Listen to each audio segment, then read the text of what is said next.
अस्सलाम वालेकुम students.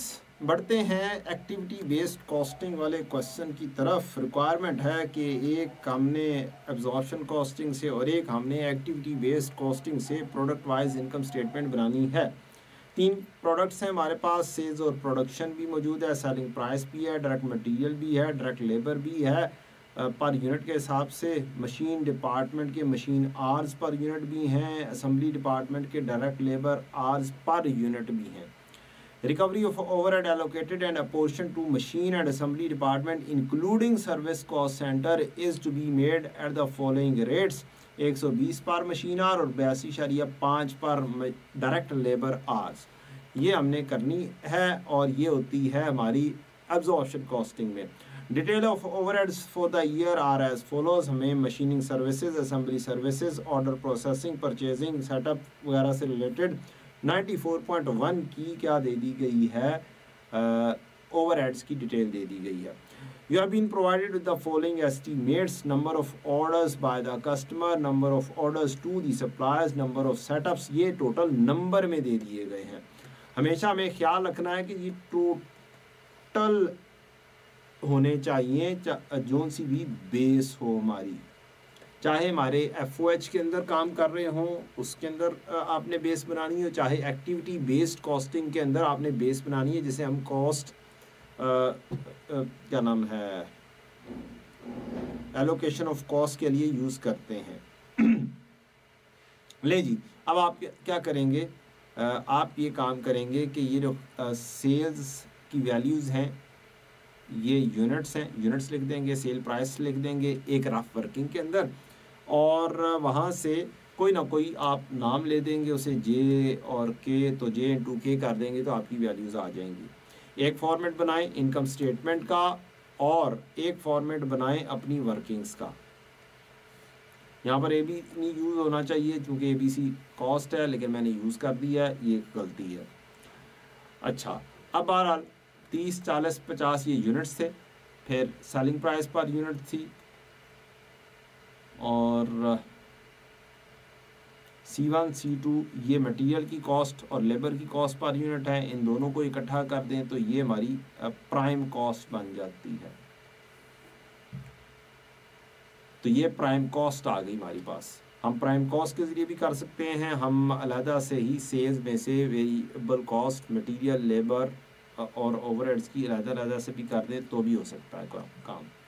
Somehow A into B हमने किया तो मेरे पास 30,000 ज़रब 8 किया तो 240 आ गया, और इसी तरह से बाकी की यूनिट्स बन जाएंगे।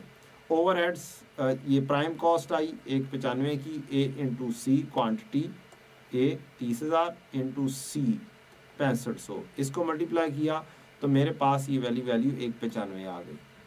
ओवरहेड्स दो आ रहे हैं मेरे पास, एक मशीन डिपार्टमेंट का, एक असेंबली डिपार्टमेंट का। एक का रेट मेरे पास मौजूद है 120 पर मशीन आर और 82.5 पर डायरेक्ट लेबर आर। अब ए प्रोडक्ट में 4 मशीन आर्स यूज़ होते हैं, 4 मशीन आर एक यूनिट पर, और मुझे टोटल प्रोडक्शन के लिए चाहिए तो 30,000 को मैं 4 से मल्टीप्लाई कर दूंगा तो मेरे पास मुकम्मल के मुकम्मल टोटल मशीन आवर्स आ जाएंगे of the whole production. Total of the whole production आपने लेना होता 1,20,000। इसी तरह से 5 को 40 से मल्टीप्लाई करूंगा तो ये 2 लाख आ जाएंगे, 2 को 50 से मल्टीप्लाई करूंगा तो 1 लाख आ जाएंगे, और इनको टोटल के हिसाब से जो होगा वो असल में हमने यूज़ करने हैं। ये मेरे पास मशीन आवर्स बन के आ गए, ये मेरे पास लेबर आवर्स आ गए। अब मैं जो रेट है उससे मल्टीप्लाई कर दूंगा इन मशीन आवर्स को, तो मेरे पास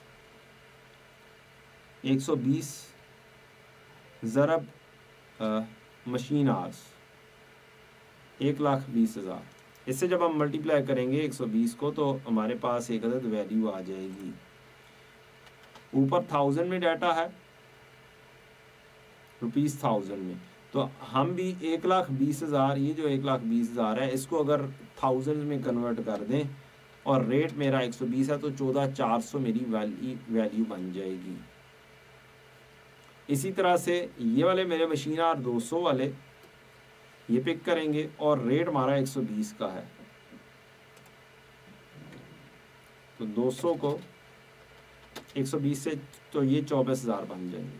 तो एंड सो ऑन ये हमारा सिलसिला चल जाएगा।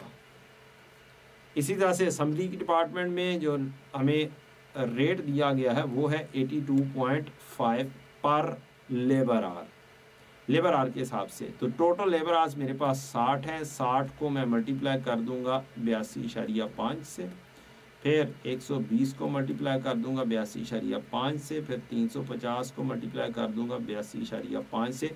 तो मेरा जो आंसर आएगा वो मेरी एब्जॉर्प्शन हो जाएगी। मैं एक वैल्यू मालूम कर देता हूँ, 350 इंटू 82.5, तो 28,875 ये मेरे पास आ गए 28,875 या 28,880 एंड सो ऑन। इस तरीके से हम क्या करेंगे, कैलकुलेशंस करेंगे।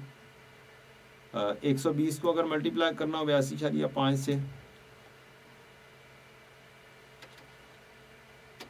तो 9900 वैल्यू आ जाएगी। तो ये मेरे FOHB of the whole production ये कैलकुलेट होकर आ गए। लेबर आ गया, मटेरियल आ गया, लेबर आ गया, ओवरहेड्स आ गए, सारे के सारे खर्चे इकट्ठे हो गए और मेरे पास यहाँ से फिर प्रॉफिट आ जाएगा। ये प्रॉफिट आ गया, कंट्रीब्यूशन आ गया मेरे पास, बेसिकली कह सकते हैं प्रॉफिट। ऐसा प्रॉफिट आ गया जिसमें अंडर ओवर एब्जॉर्ब की अभी कहानी नहीं हुई। तो मैंने टोटल FOH को लगाया टोटल कि ये टोटल कितने हो जाते हैं। ये 50,400 जमा 43,730, 50,400 जमा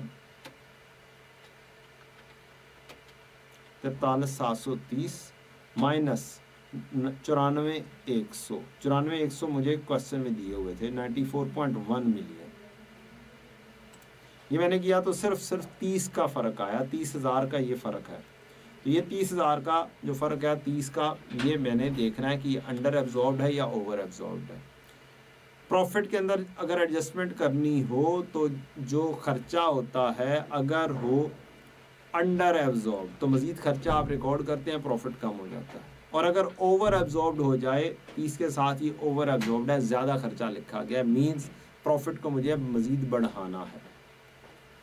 तो ये मैंने अंडर ओवर एब्जॉर्ब का 30 का प्रॉफिट बढ़ाया और मेरे पास जो प्रॉफिट है वो 59,900 आ गया। अगली कहानी मेरी ABC कॉस्टिंग के तहत है। वंस अगेन मैं वैसे ही एक फॉर्मेट बनाऊंगा। सेल में से प्राइम कॉस्ट मैं पहले से ही कैलकुलेट कर चुका हूँ, प्राइम कॉस्ट में फ़र्क नहीं आएगा। अब यहाँ पर ये सेल ये प्राइम कॉस्ट बिल्कुल सेम है, जो फ़र्क आना है वो ओवरहेड्स पर आना है। ओवरहेड्स भी मैं एक लाइन में ओवरहेड्स लिखूंगा और प्रॉफिट आ जाएगा। ये मेरा एक हो गया फॉर्मेट। अब मुझे क्या करना है, जो मुझे ओवरहेड्स दिए गए थे इनको बांटना है using activity based costing. Now I have to see के हर एक के अंदर मेरा बेस क्या होगी, किस बेसिस के ऊपर मैं बांटूंगा।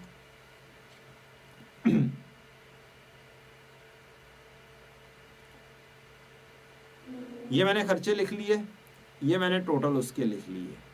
अब मशीनिंग सर्विसेज जानी चाहिए है मशीन आर की बेसिस पर, असेंबली सर्विसेज लेबर आर की बेसिस पर ऊपर बताया गया हुआ। ये इससे जजमेंट ले ली हमने, इसी से ही उन्होंने डिपार्टमेंट की चीज़ें। Order placement, total orders, setup, total number of setups, order processing, number of orders of customer, purchasing, number of orders to suppliers, उसकी बेसिस के ऊपर बांटेंगे। हमारे पास मशीन आवर्स पहले से ही कैलकुलेटेड है। अब मैं एक रेशो बना दूंगा 120, 200, 100, टोटल हो जाएगा 420।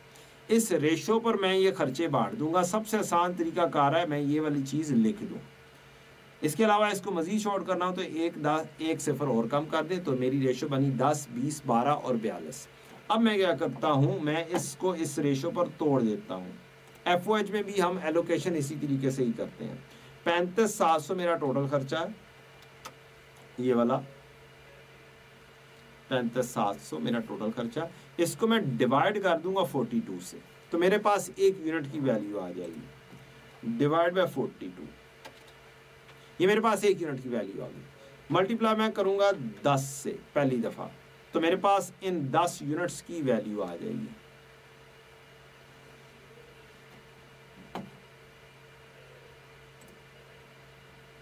इक्वल टू ये 8500 आ गया है, उनका लिखा गया 12 20 10, हाँ उल्टा लिखा गया, थोड़ा सा रेशो उल्टी लिखी गई है 12 20 10, इसको मैंने चेंज नहीं किया, ये उल्टा हो गया थोड़ा सा। ये रेशो है 12 20 10, 8500 17 और 10 200। तो डिवाइड 10 किया और मल्टीप्लाई बाय अब मैं करूंगा 20 से, तो मेरी वैल्यू 17,000 आ जाएगी। मल्टीप्लाई मैं करूंगा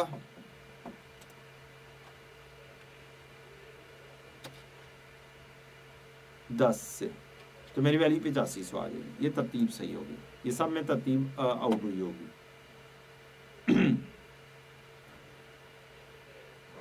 35 60 12 35, तो ये रेशो तरतीब है 60 12 35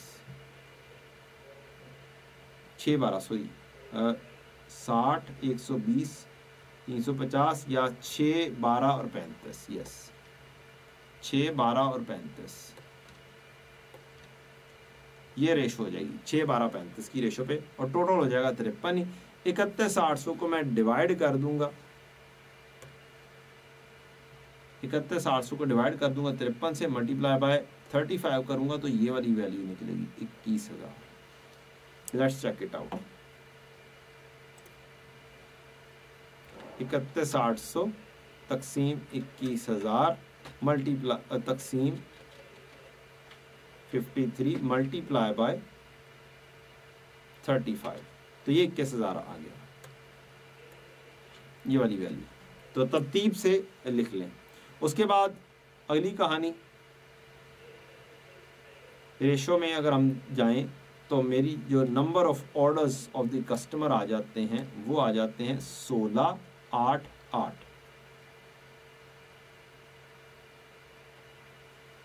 इसकी रेशो भी ठीक नहीं है, इसकी रेशो भी 16 8 और 8 करनी है। ये भी होगा 20 20 और 12, ये भी होगा 4.2 4 और 3। ये रेशो की तरतीब गलती से लिखी गई है, ये वाली। नंबर ऑफ ऑर्डर्स की बेसिस के ऊपर इस तरतीब से बांटेंगे हम तो हमारा खर्चा बांटा जाएगा। एक और चीज़ वेरीफाई कर लेते हैं, और ये कहाँ से आई है ये वेरीफाई कर देते हैं। Purchasing department, order of the supplier, ये क्वेश्चन में ये ऑर्डर ऑफ द सप्लायर्स आ रहे हैं, number of orders to the supplier. ये 4.2 4 और 3 ये मेरी रेशो है जिस रेशो पे मुझे बांटना है, और टोटल मैंने कर लिया तो टोटल हो गया 11.2। अब मैं इस 8400 को डिवाइड कर दूंगा 11.2 से, 8400 तकसीम 11.2 मल्टीप्लाई मैं कर दूंगा 4.2 से, तो मेरी वैल्यू 3150 आ जाएगी। तो ये इस तरीके से क्या हो जाएगा, खर्चा आपस में बांटा जाएगा। जो ये बांटा गया, ये टोटल किया मैंने, ये टोटल मेरा यहाँ पर आ जाएगा और मेरी टोटल कॉस्ट मुकम्मल हो जाएगी, और मैं यहाँ से प्रॉफिट मालूम कर दूंगा। ये मेरा प्रॉफिट आ गया। अब इसके अंदर कोई अंडर ओवर नहीं है, सारे के सारे मेरे बांटे गए हैं। ये मेरा 59,900 प्रॉफिट, इस प्रॉफिट से हो गया match. So this is a very easy question of ABC। Just थोड़ा सा टेक्निकली आपको क्या करना था, बांटना था कॉस्ट ड्राइवर्स की बेसिस के ऊपर। ये मेरे क्या है, कॉस्ट ड्राइवर्स हैं, जिसको मैं बेस बोल रहा था।